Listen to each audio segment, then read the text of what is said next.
So today I'm going to show y'all how I make my mini powder donuts. I have a little jar that has Mod Podge and white paint.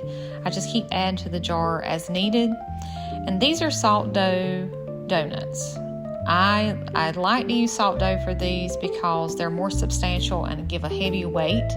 But make sure that you are drying them out properly, whether you're baking them or setting them out in the sun. Mine's set in the sun for quite some time because I live in the South and it's been 115 degrees. I use regular old baby powder to give them that powdery look.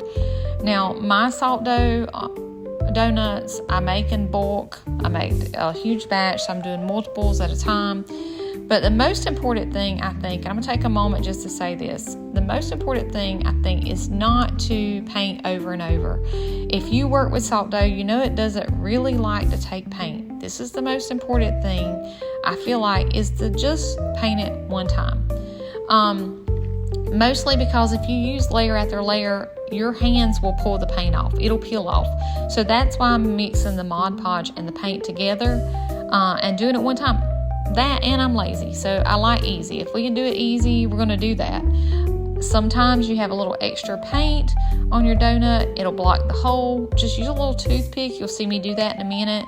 I'm having to be careful because my camera mount is touching the box. So every time I'm too rough with my powder box, it moves my camera. So, but make sure you could put lots and lots of powder in your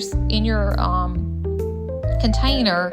That way you don't have to keep moving it like I'm doing. But put your donut directly on a mound of your powder. It's better to do it that way and then just sprinkle the powder on the back out of your powder box or out of a different container. And that way you're not scooting it like I am, but I'm just in a hurry to show you guys. And I've done enough of these. I kind of know how not to touch the surface underneath. So you don't want your donuts touching your box or whatever surface you're using because your powder will not adhere properly. So just make sure you've got a mound of powder.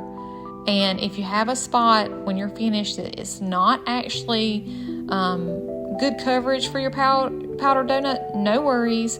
You'll see me touch one up in just a moment. Here's a little spot, and I just take the same mixture, dab it on there, and repeat the process.